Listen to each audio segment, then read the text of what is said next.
The older I get, said Dwight D. Eisenhower, the more wisdom I find in the ancient rule of taking first things first.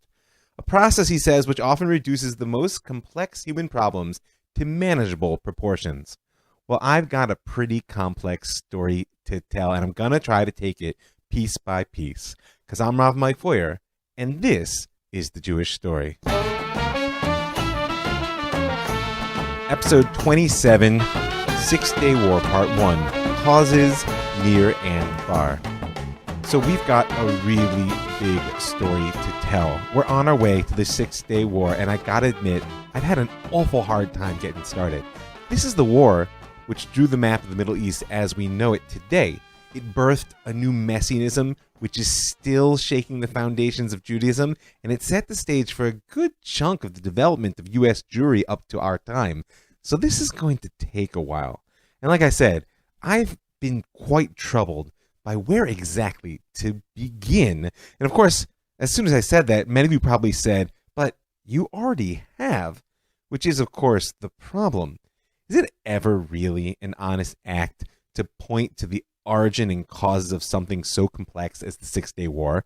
Now, by the way, this is not just our problem, a local issue. This is a global dilemma. And it has a certain historical dimension. I mean, for example, when did World War I begin? Was it the shot from Gavrilo Princip's gun? Was it when Archduke Ferdinand actually died? When Austria-Hungary gave the Serbs the July ultimatum? When Russia mobilized its troops? You see the problem, right?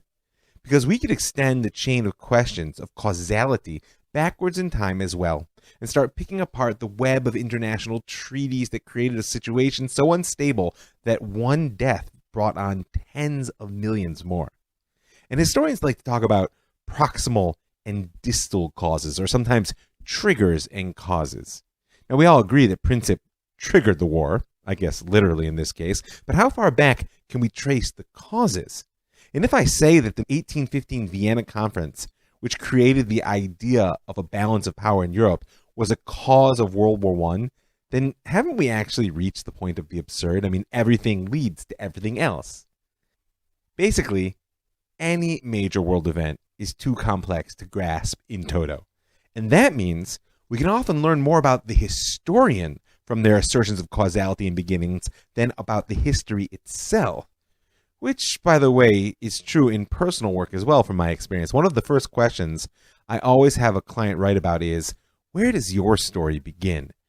And I find that the more times I ask the question, the more answers I'll actually get.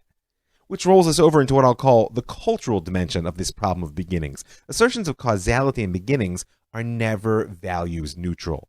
Often, they're explicitly tools in assigning responsibility, subtly drawing moral conclusions from historical events. Take, for example, the innocent question of when the Civil War in America began, and what were its causes.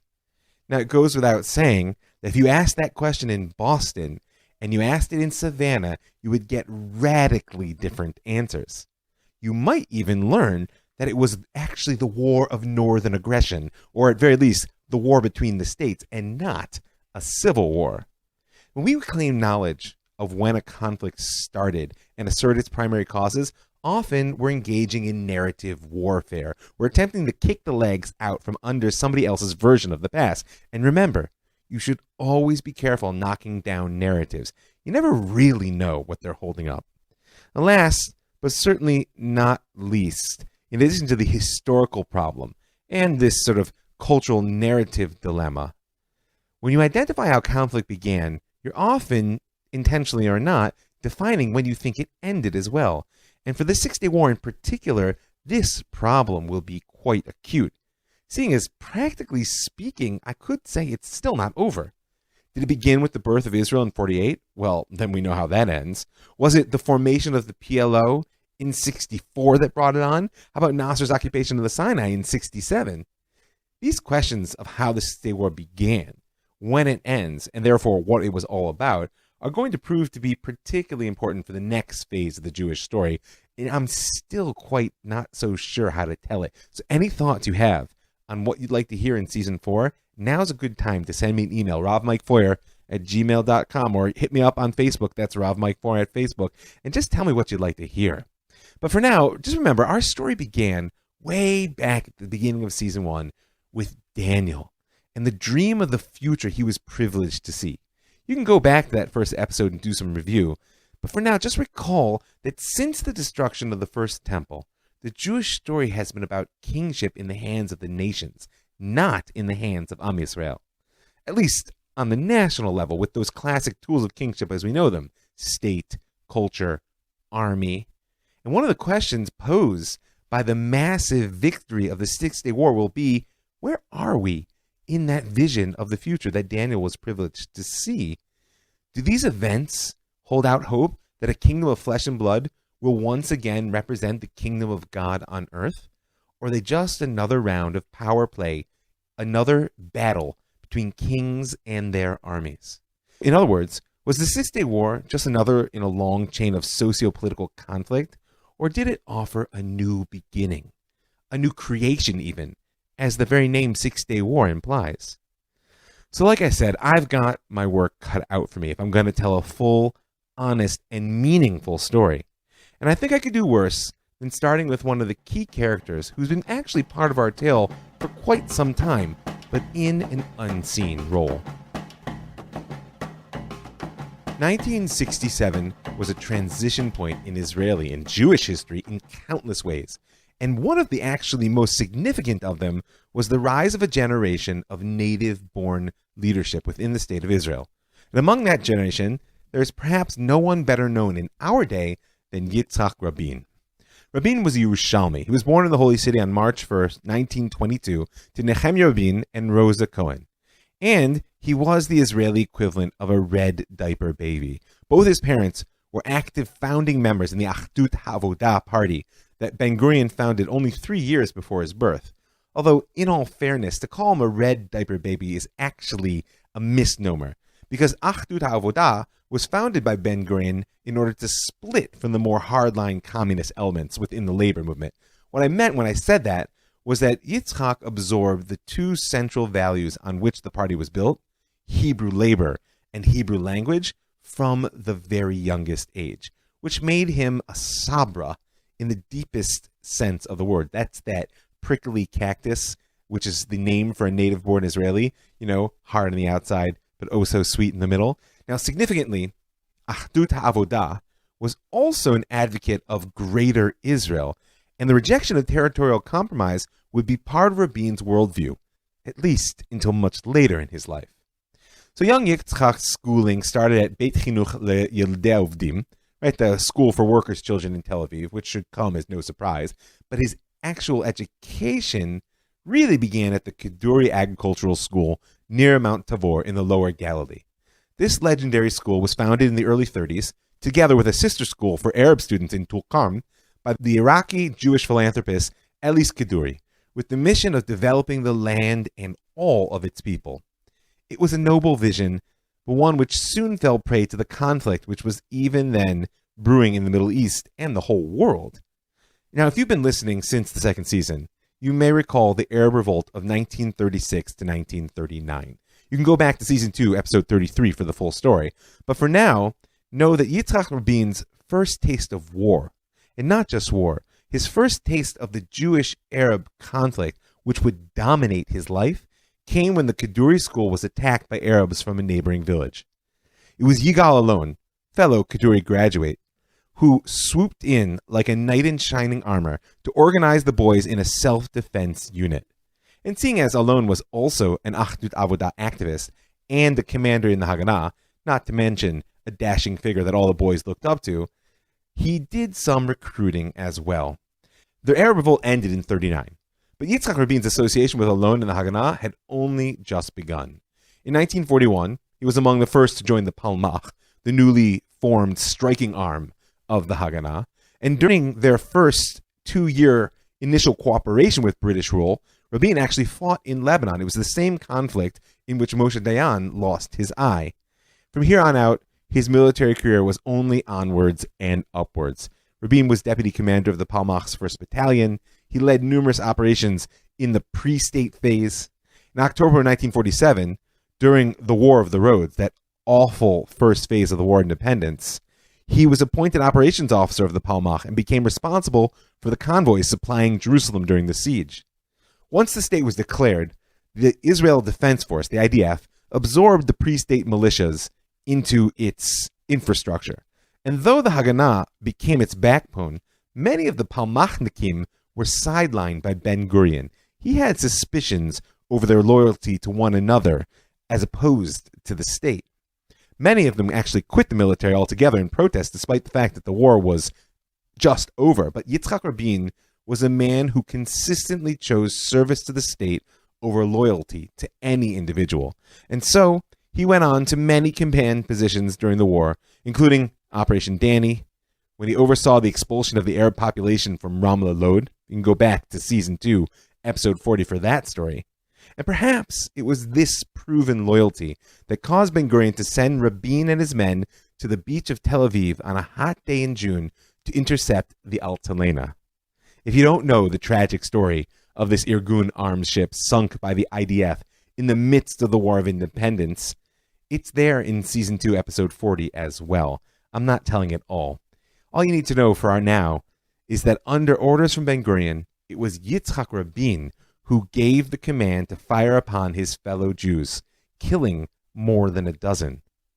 Like it or not, there is a certain narrative of modern Israeli history which is encapsulated in the assertion made by voices in our society today that the bullet which assassinated Rabin in 1995 was actually the last shot fired in the Battle of the Altalena. But for now, there was no question that Rabin emerged the victor in 48. And in 49, when Ben-Gurion made his final purge of the ranks of the IDF leadership of the remaining Palmachnikim, Rabin managed to retain his command. We don't really need to go into any further detail about his career. Suffice it to say that Yitzhak Rabin's appointment as Chief of General Staff of the Army at the end of 1963 met with widespread approval from both the public and the military. And it was a particularly important victory for the man who appointed him new Prime Minister Levi Eshkol. You may recall that Levi Eshkol took over the twin posts of Prime Minister and Defense Minister from Ben-Gurion after the old man quit in protest over the last round of the Lavon affair scandal. But you also might remember that Ben-Gurion was never one to go quietly into the night. When he finally realized that the Mapai party, which he had built, was not going to beg him to come home, he formed a new party called Rafi, Rishimat Poalei Yisrael, the Israeli Workers' List, in order to rejuvenate the politics of the country, as he claimed, and of course, regain power. Together with his protégés Shimon Peres, Moshe Dayan, Teddy Kollek, and others, Ben-Gurion hoped to recapture the public's imagination, as well as the leadership of the country, by campaigning on a platform of electoral reform and a hardline stance on security matters. And this last one was really the wedge he hoped to use in order to regain the prime ministership. One of his primary tools was to paint Levi Eshkol as a military ignoramus who could not be trusted to guide Israel through the dangerous waters of the Middle East. And so, Eshkol appointed the hero soldier Rabin as his chief of staff. Now, the mid-1960s were not simple days for the IDF. The Sinai campaign of 56 may have bought the economy a crucial decade of quiet, allowing it to develop and grow, but the army received no such respite. And Eshkol may have lacked personal experience of combat, but he well understood what an army needed to win wars. This is the point at which the Arab states are undertaking a massive rearmament as the Soviet Union floods the Middle East with its weapons, buying influence in that old imperialist style. We spoke back in episode 24 of this season about how Levi Eshkol was actually the first Israeli prime minister to receive an official invitation to the White House, and how his primary goal was to obtain American arms.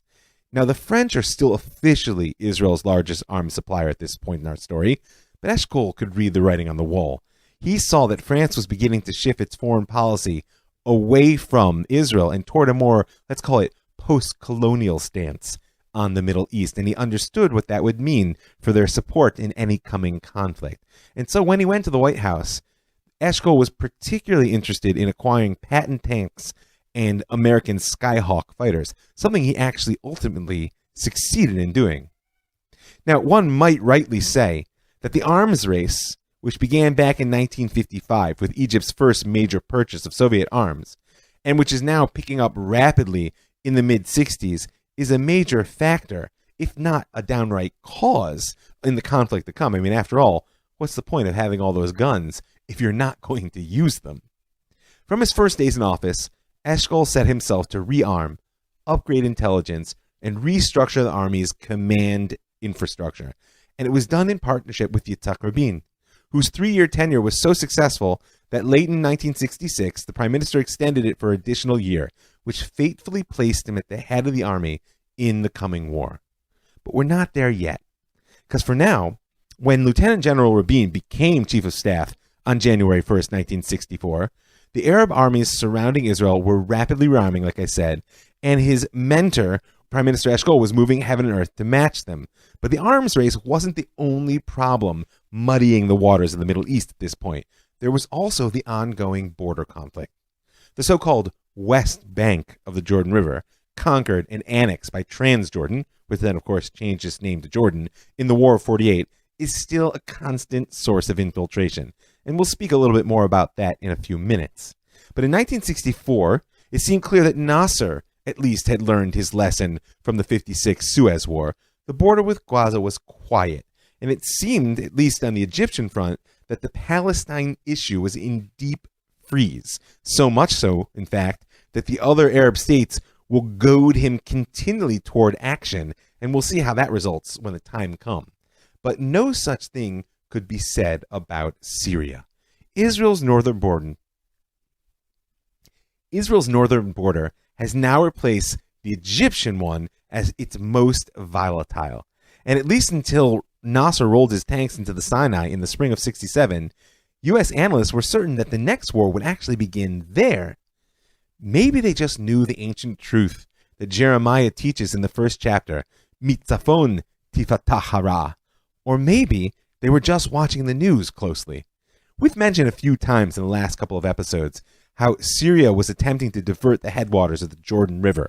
Those were efforts that led to not only bombing raids by Israel, but also a relocation of the source pumping station for the national water carrier. There were also constant clashes with Syria over the attempts by Israeli farmers to cultivate land within the demilitarized zones that had been established between the two states by the post-49 ceasefire. Now, these zones were open to civilian use, but the Syrians didn't care, and their artillery fire made farming there a lethal pursuit. Just imagine it. By the early 1960s, armored tractors were standard equipment. And of course, the response of Israeli fighter bombers only led to increased shelling. Truth is, since 1949, Syrian guns had dominated a good chunk of northern Israel through their commanding positions on the Golan Heights. At this point, more than a decade of shelling had created what was known as Dor HaMiklatim, the shelter generation. Young men and women raised in the kibbutzim and agricultural villages of the Galilee, for whom it had become a way of life to flee for shelter into the deep rock bomb shelters built under their houses. It's a situation which, sadly, has actually reproduced itself in our day in the area surrounding the Gaza Strip. In addition to its efforts to choke Israel's water supply and prevent the agricultural development of the Galilee, Syria had become a primary, if not the primary, state sponsor of terror. We spoke a couple of episodes ago about the birth of the PLO, the Palestine Liberation Organization, and in particular about its most militant member, the Fatah. By the time Fatah undertook its first guerrilla attack, not surprisingly, attempted sabotage on a national water carrier pump, their base was firmly established in Damascus.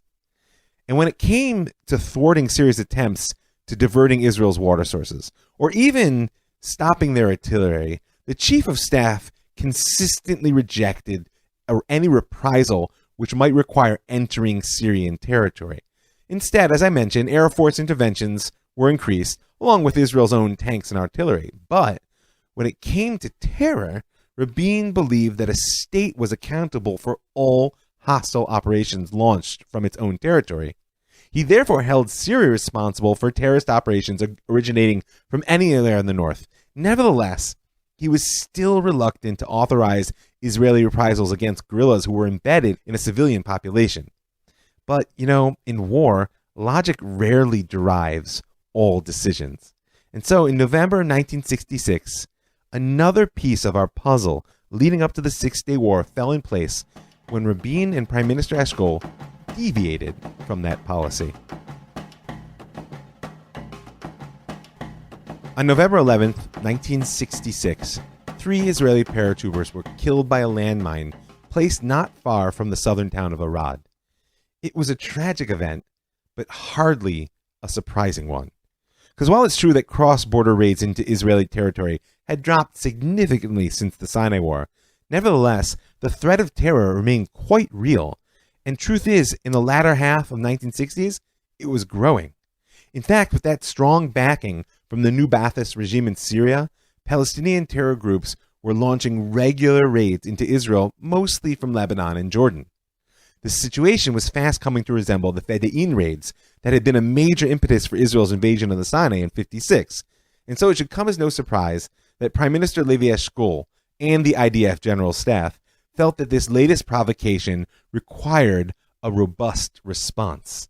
It's been 13 years since that disastrous Kibbutz retaliation raid that we spoke about back in episode 6. So apparently that's long enough to forget the risk of playing with fire. When the General Staff gathered to consider the situation, Commander of the Southern Front, Yeshayahu Gavish, suggested a broad daylight raid on Jordanian territory using tanks and APCs. Now, you may wonder why.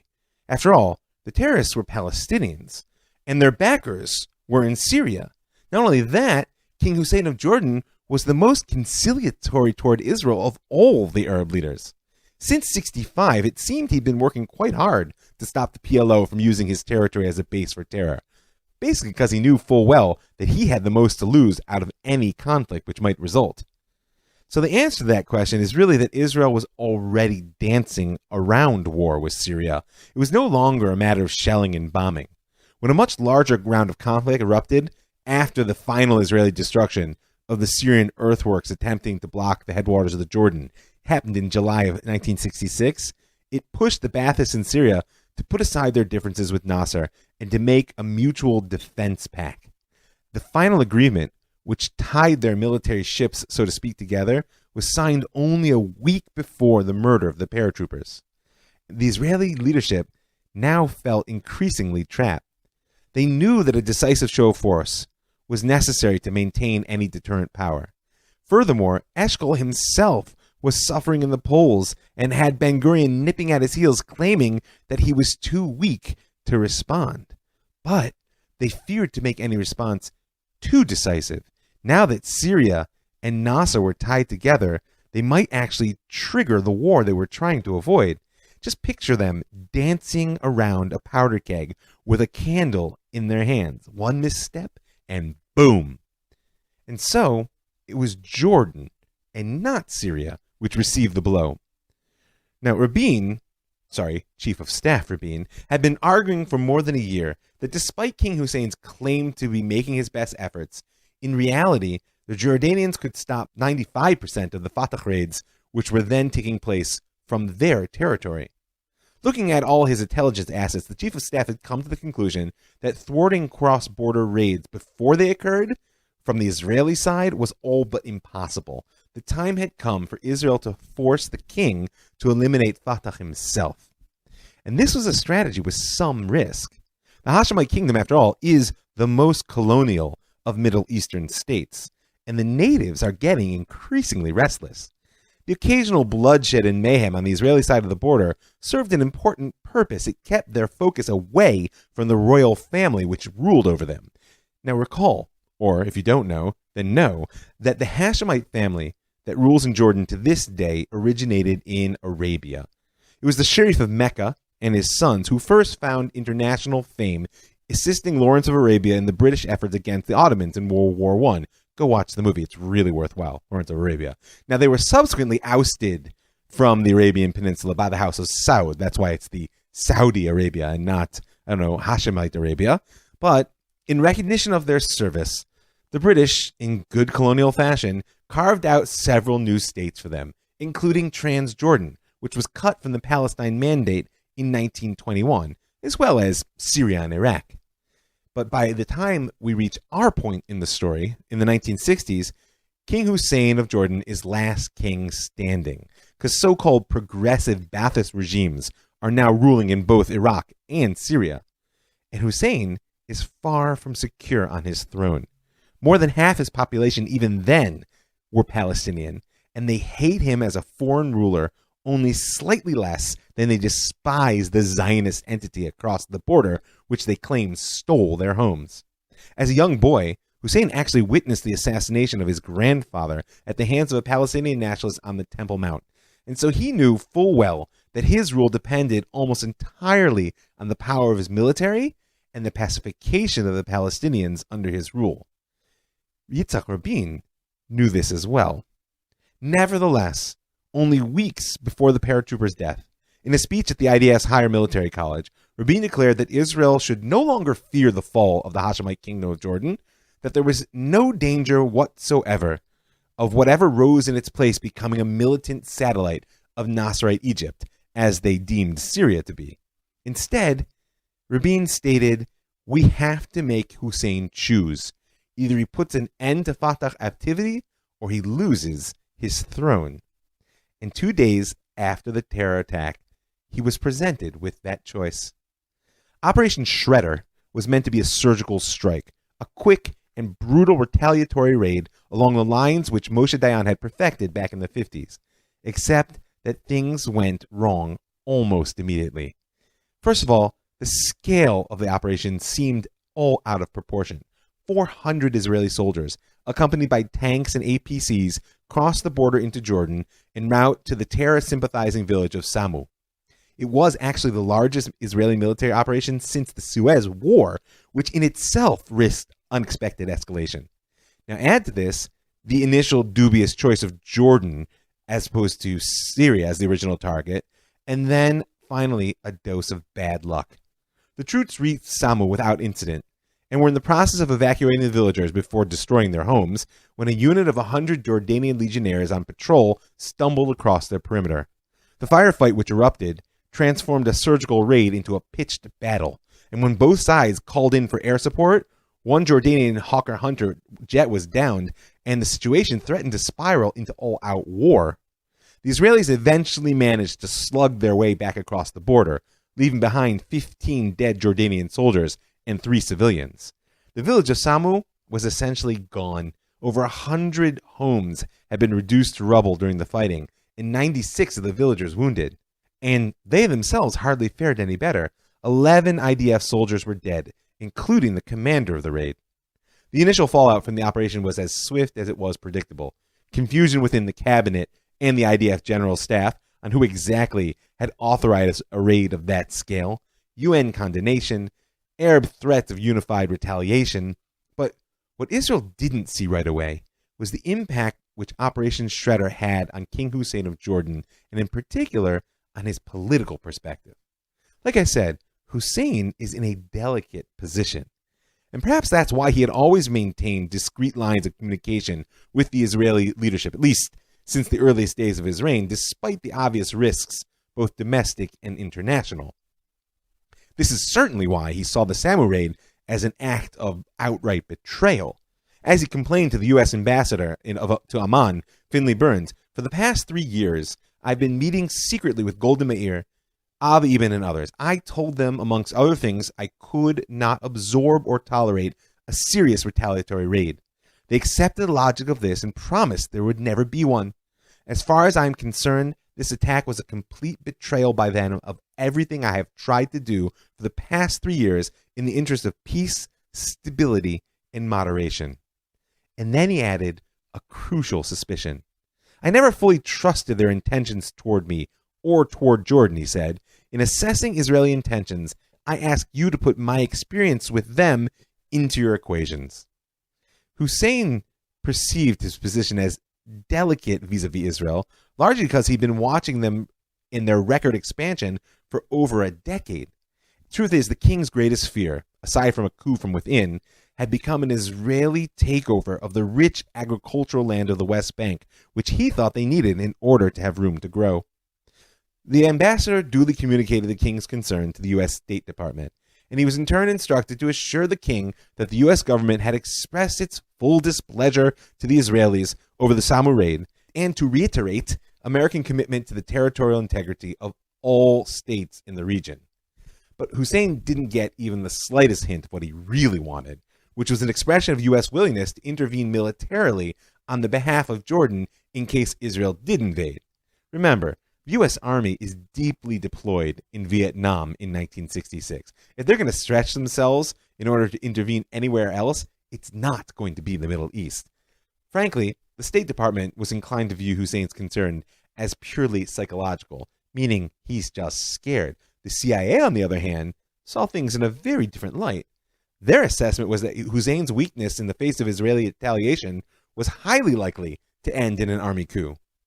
So as I said, more than half of Hussein's population were Palestinians, which he ruled none too kindly, and they were a primary target for the incitement generated by Nasser's Radio Cairo broadcast, which never failed to label the king as a coward and Western stooge, part of that conservative, if not reactionary element in the Middle East, which Nasserite Egypt was committed to kicking out.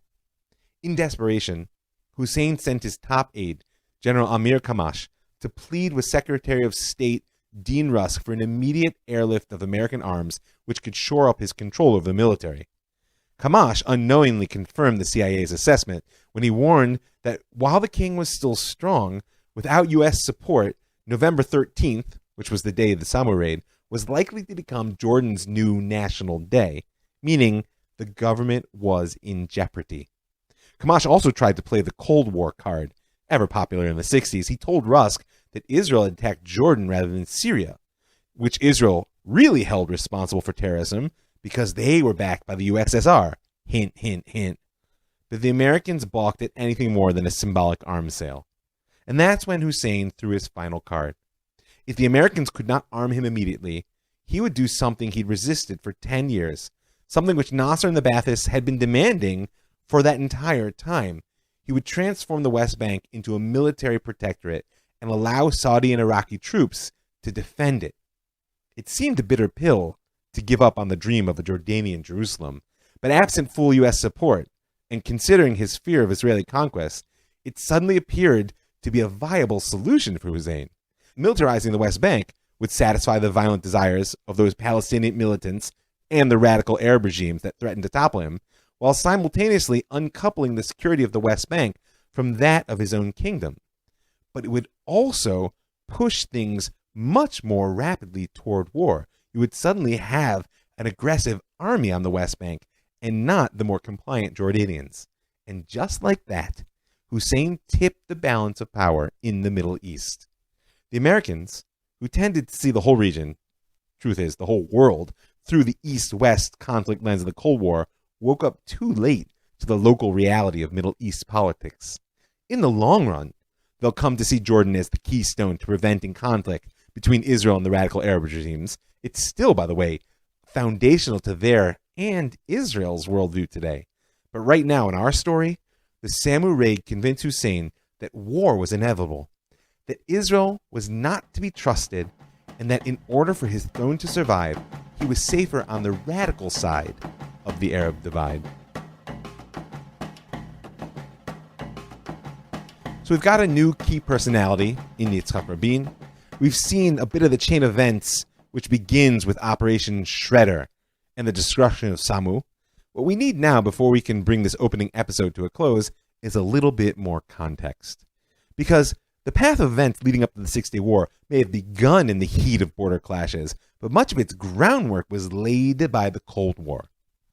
Arguably, America has had at least one hand in the Middle East since Truman's recognition of Israel in 1948, and certainly the West as a whole, in the form of the British Empire, has been there far, far longer. And you may recall that in the episodes around the Suez Crisis, we mentioned the Baghdad Pact, that 1955 defense treaty between Turkey, Iran, Pakistan, and the United Kingdom. Remember that the aim of that pact was to create an alliance of strong states along the southwestern frontier of the Soviet Union, basically on the model of NATO, states that could prevent its expansion into the Middle East.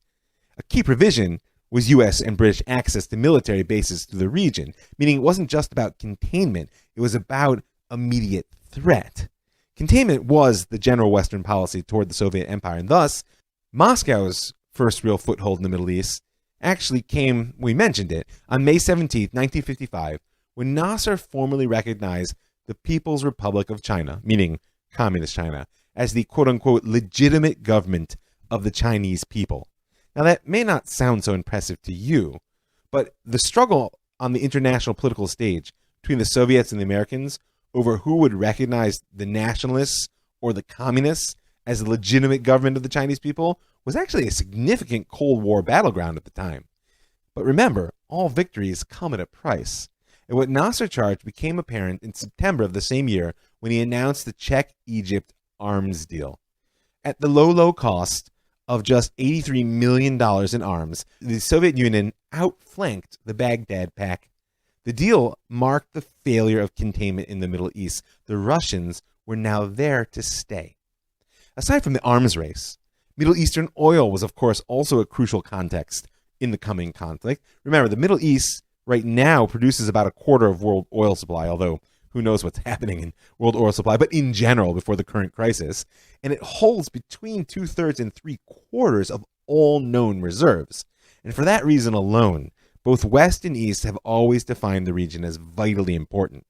So important, in fact, that already back in 1949, the Truman administration had developed what they called an oil denial policy.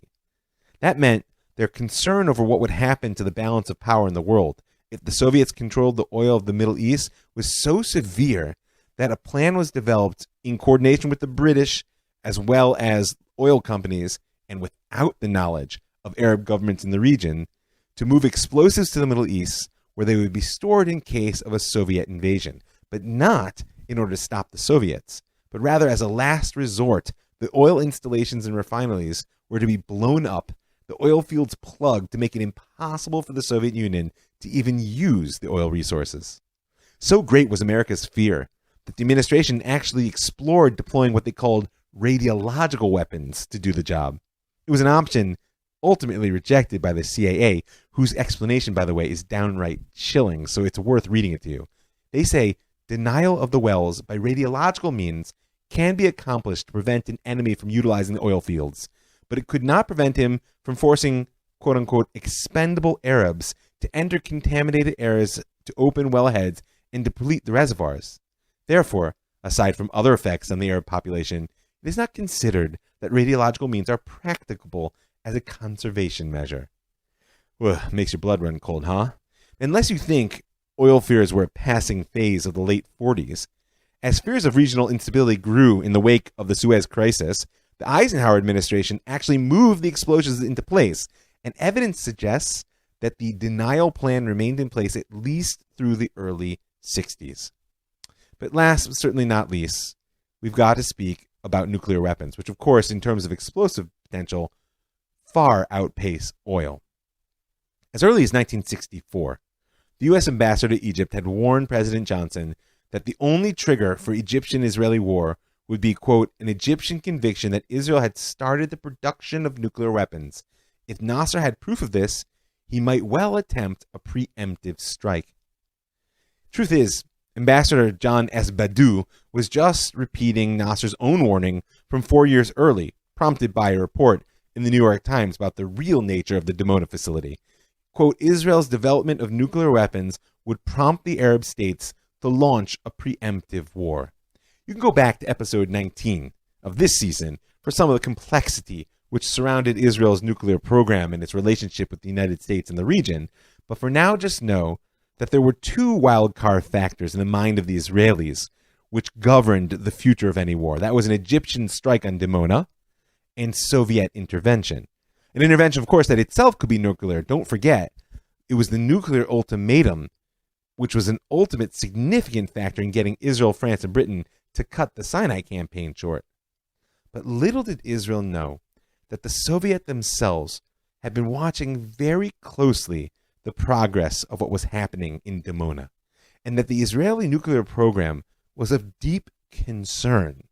A nuclear ally of the United States in the Middle East was a significant breach in the security of the USSR, so significant, in fact, that they might be willing to go to war.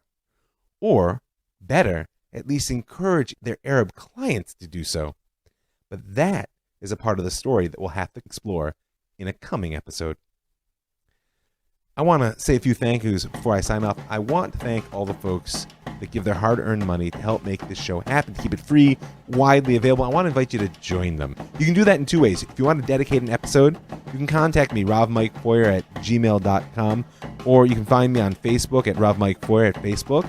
And if you would like, you can go to my website right now. In the upper right-hand corner, you'll see a button that says Be a Patron. You can click on that to make a little bit of per-podcast support. Remember, put your money where your ears are. Every dollar counts. I also want to thank the folks at the Land of Israel Network, that's thelandofisrael.com, for creating a platform that allows me to reach so many amazing people. I want to thank the Pardes Institute, pardes.org.il, for building an educational institution that gives me the privilege of teaching so many fantastic Jews. And I want to thank you for listening.